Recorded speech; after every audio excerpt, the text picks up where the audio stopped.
वो जब हुई तो सबसे बड़ी खबर आई कि सुप्रीम कोर्ट ने 3 सीटें जो थी उनकी रिकाउंटिंग करके वो सीट्स का फैसला मान लिया और वो तीनों सीटें PMLN को चली गई PTI की। हमारा ख्याल था शायद उससे बड़ी खबर वही है। फिर इमरान खान साहब ने बातें की जर्नलिस्ट के साथ, उसमें भी बड़ी ही सख्त बातें की एंड वी थॉट कि ओके अब ये खबर शाम की खबर है जिसमें डिस्कशन ज़्यादा होगी। फिर खबर आई कि फॉर्मर DG ISI जनरल फैज़ हमीद को हिरासत में ले लिया गया है और उनका कोर्ट मार्शल शुरू हो गया। ये पाकिस्तान की तारीख में पहली दफ़ा है कि किसी फॉर्मर DG ISI को फ़ौज ने हिरासत में लेकर कोर्ट मार्शल किया। को कमांडर्स तो बहुत पहले ही बहुत से फारिग होते रहे हैं, काफ़ी ज़्यादा हुए हैं ओवर द ईयर्स। अभी हाल ही में जब 9 मई का वाक़या हुआ उसके बाद लाहौर कोर कमांडर को फारिग किया फ़ौज ने। कुछ अर्सा पहले मंगला कोर के जो कोर कमांडर थे उनको फारिग किया, और बल्कि उस पर तो सवाल हुआ एक प्रेस कॉन्फ्रेंस में DG ISPR के, तो जिसमें उनको पूछा गया कि क्या उन्होंने रिज़ाइन किया या उन्होंने कहा कि नहीं, अकाउंटेबिलिटी हमारा प्रोसेस बड़ा अपना है, उसके तहत ये भी वाज़ेह किया गया कि उनको फारिग किया गया। DG ISI क्यों ज़्यादा इंपॉर्टेंट है बजाय इसके कि आप जब कोर कमांडर्स की बात करते हैं तो सबसे पावरफुल तो कोर कमांडर्स होते हैं। वो कहते हैं DG ISI इसलिए इंपॉर्टेंट होता है कि 2 लोगों को फ़ौज के बारे में और तमाम क़यादत के बारे में बातें पता होती हैं, वो किसी और को नहीं पता होती, या उस वक्त के आर्मी चीफ को या डायरेक्टर जनरल इंटेलिजेंस को। और इसलिए जब DGI को कोई पकड़ेगा तो वो उन पे भी बहुत से हर एक पे फाइल्स देखी होती हैं, तो वो इसलिए उसको कोई हाथ नहीं लगाता। आज का जो अरेस्ट है ये बड़ा ही इम्पॉर्टेंट है बिकॉज इसके 2 मैसेजेस हैं। एक तो मैसेज बड़ा क्लियर है, ये जब सारा सीन हुआ, आपको याद है जब प्रेजेंट आर्मी चीफ अपॉइंट हुए तो उसके बाद अर्ली रिटायरमेंट ले ली जनरल फैज़ हमीद ने। ये कोई छुपी हुई सीक्रेट नहीं है कि जनरल फैज़ हमीद और मौजूदा आर्मी क़यादत की कोई इतने अच्छे ताल्लुकात कभी भी नहीं थे और एवरीबडी न्यू, बल्कि बहुत अरसा यहाँ पे तो यही गुफ्तगू होती रही इतने साल इस्लामाबाद में कि ये फ़ौरन जब क़यादत चेंज होगी तो उसके बाद इनके ख़िलाफ़ एक्शन होगा, लेकिन हुआ नहीं, शायद कोई और कंसिडरेशंस हों।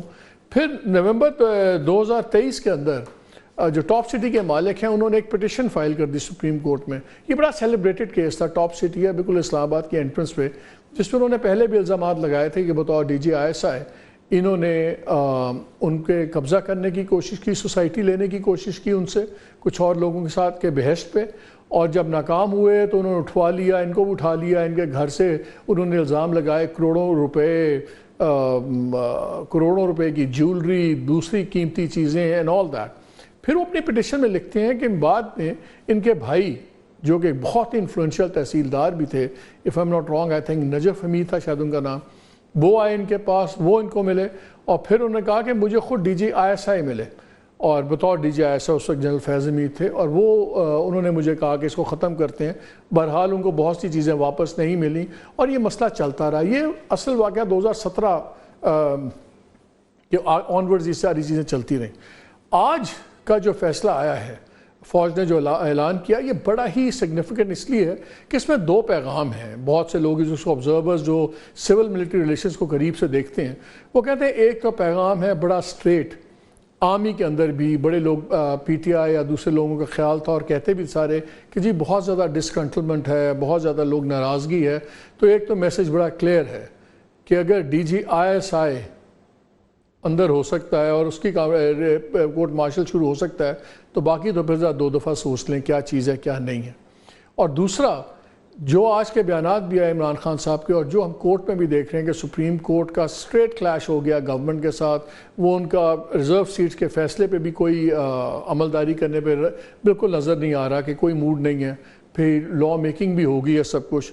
तो अब एक चीज़ तो नज़र आ गई है कि हर किसी की अब रेड लाइन्स हो गई हुई आगे, और अब फ़ौज भी ना पीछे हटेगी किसी चीज़ से, ना किसी किस्म का कोई जो बातें चल रही थी शायद कि नेगोशिएशन चल रही वो भी नहीं।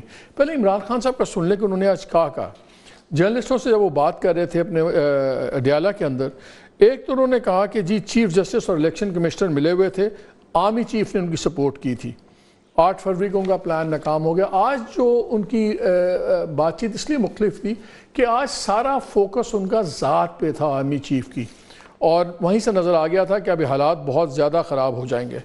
उन्होंने कहा कि अगर एक तो सुप्रीम कोर्ट का अगर फ़ैसला ना माना गया और एक्सटेंशन देने की कोशिश की गई चीफ जस्टिस मौजूदा चीफ जस्टिस को, तो हम स्ट्रीट मूवमेंट शुरू करेंगे। उन्होंने कहा कि लावा पक चुका है, एक चिंगारी चाहिए और अब लोग गिरफ्तार होने और जाने देने के लिए तैयार हैं। इसलिए फिर उन्होंने कहा कि जब ये चाहते हैं कि कोई भी कानूनी बात ना हो, इसलिए जो इलेक्शन ट्रिब्यूनल्स हैं जो लाहौर हाई कोर्ट ने बनाए हुए 8, ये उन ट्रिब्यूनल्स को भी काम नहीं करना देना चाहते। पहले उन्होंने 2 सूबों में इलेक्शन ना करवा के आइन की खिलाफ वर्जी की, अब सुप्रीम कोर्ट के फैसले पर अमल दरामद ना करके दोबारा आइन शिकनी की जा रही है। मगर ये सीरियस बातें नहीं हैं। उन्होंने 2 बड़े सीरियस चार्जेस लगा दिए। उन्होंने कहा 9 मई को इन्होंने खुद आग लगाई, ISI ने फुटेज छुपा रखी है। अब वो लग रहा है कि बिल्कुल वो भी सीधा हो गया कि ठीक है, शायद उनको नज़र आ रहा है कि अब किसी किस्म की कोई अब रिप्रोशमा या बातचीत दोबारा नहीं हो सकती। फिर उन्होंने कहा कि जनरल आसिम मुनीर को सोचना चाहिए कि कौम क्या फ़ैसला कर रही है, कौम किधर खड़ी है और फ़ौज कहाँ खड़ी है। और फ़ौज और हुकूमत में ऐसा फ़ैसला कभी नहीं देखा। फ़ौज सारे पाकिस्तान की है, एक आर्मी चीफ या सियासी पार्टी की नहीं। और इन्होंने फ़ौज और अवाम को आमने सामने कर दिया।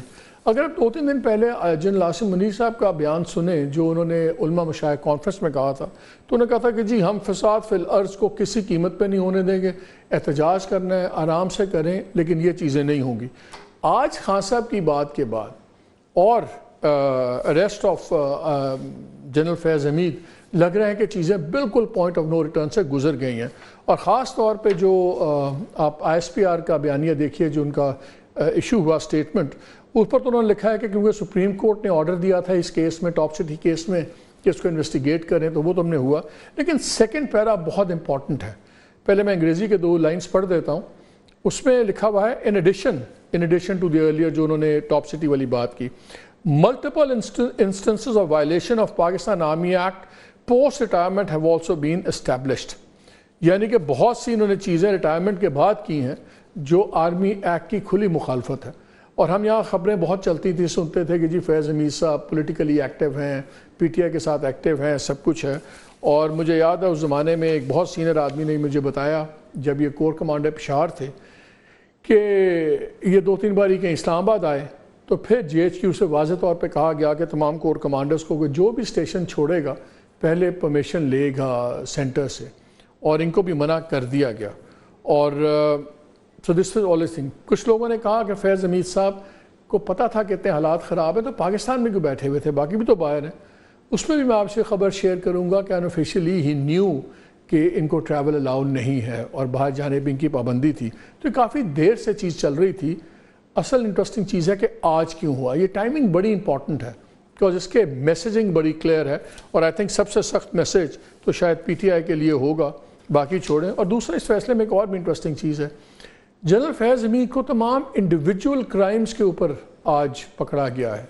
पहले बात हो रही है टॉप सिटी, वो उनका इंडिविजुअल क्राइम कहा जा रहा है कि जिसके अंदर उन्होंने अपना किया। उसके बाद जो उन्होंने वायलेशंस की पोस्ट रिटायरमेंट, वो भी इंडिविजुअल हैं। अगरचे इन पे पहले इल्ज़ामात थे, जिस तरह पनामा पेपर्स में शौकत सिद्दीकी साहब ने इल्ज़ाम लगाया कि मेरे पास आए थे, इन्होंने अपनी मर्ज़ी का पैनल बनवाने की कोशिश की। फिर इनके ऊपर धरना, फैज़ाबाद धरना केस में जनरल फ़ाइज़ ईसा की ऑब्जर्वेशंस थी, वो भी थी। लेकिन वो जितनी इंस्टीट्यूशनल चीज़ें थी उसमें इनको नहीं किया गया, एज एन इंडिविजुअल इनको ले आया गया है। तो आई थिंक ये मैसेजिंग बड़ी क्लियर है। अब ये बात कहाँ जाएगी?